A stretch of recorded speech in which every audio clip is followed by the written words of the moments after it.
নমস্কাৰ। মই সমূহ ৰাইজৰ কুশল কামনা কৰি মই এটি লোকগীত গাম। মই ঘৰতে বহি নামঘোষা কীৰ্তনঘোষা পঢ়ি আছোঁ। এই সংকটময় সময়ত আমাৰ কৃষ্ণই যিহেতুকে মূল, কৃষ্ণক কেন্দ্ৰ কৰি আমি সকলো বাচি আছোঁ। গতিকে এই বিপদৰ সময়ত মোবাইলত এটা মেছেজ আহিছে, মোৰ মোবাইলত মানে কথাখিনি আহিছে যে ৰোগ ব্যাধি আক্ৰমিব সমস্ত জগত, মৰিবেক বহু লোক অচিন ৰোগত, ৰোগৰ নিৰ্ণয় কৰিবাক নোৱাৰিব, চিকিৎসক অৱশেষে ঈশ্বৰ সিদ্ধিব। এনেধৰণৰ কথা আছে। এতিয়া কোনোবাই, মই সুধিলোঁ দুই এজনক, কোনোবাই কয় গীতাৰ 18 নম্বৰ অধ্যায়ৰ 16 নম্বৰ শ্লোক, কোনোবাই আদি জামালৰ বুলিও কৈ আছে। মই গম পোৱা নাই। তথাপি মোক কৈছে আপুনি লোকগীতৰ সুৰতে হওক বা কিবা সুৰত আপুনি গাই দিয়ক। মোৰ কিবা গাওঁতে ভুল হ'ব পাৰে। মই বৰপেটাৰ পৰম্পৰা কামৰূপী লোকগীতৰ সুৰতে গোৱাৰ চেষ্টা কৰিছোঁ। ও প্ৰভু উপায় কৰিম কি, তুমি হৰি নাৰাখিলে ৰাখতা নাই। ও তুমি হৰি নাৰাখিলে ৰাখতা নাই।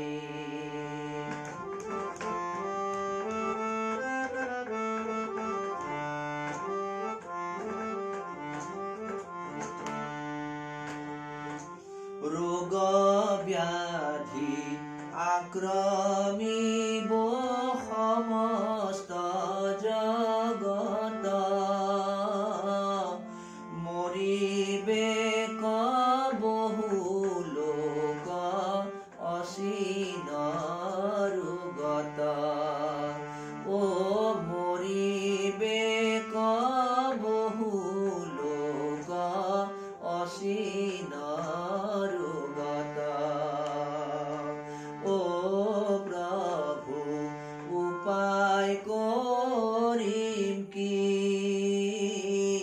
তুমি হৰি নাৰাখিলে ৰাখতা নাই।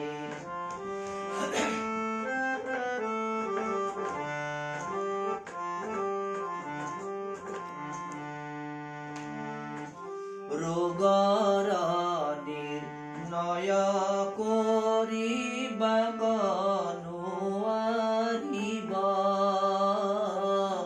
চিকিৎসক অৱশেষে ঈশ্বৰ সিদ্ধিব। ও চিকিৎসক অৱশেষে ঈশ্বৰ সিদ্ধিব। ও প্ৰভু উপায় কৰিম কি, তুমি হৰি নাৰাখিলে ৰাখতা নাই।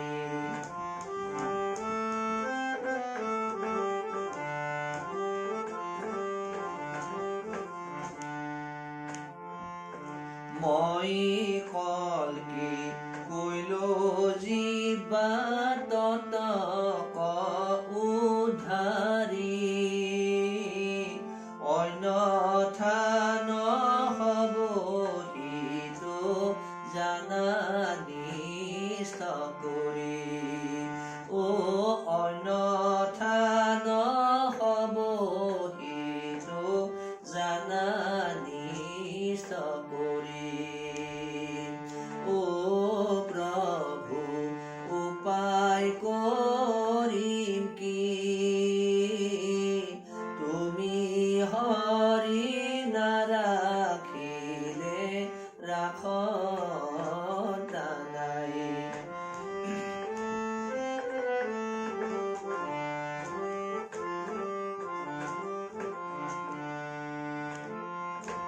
কলিৰ তাপ দেখি হইব তমূৰ শীত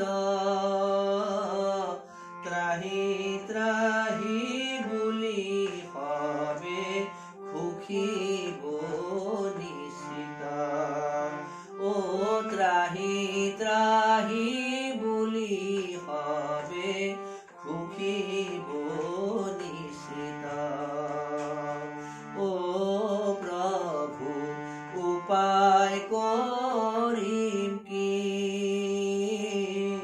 তুমি হৰি নাৰাখিলে ৰাখতা নাই ও তুমি হৰি নাৰাখিলে ৰাখতা নাই ও তুমি হৰি নাৰাখিলে ৰাখতা নাই।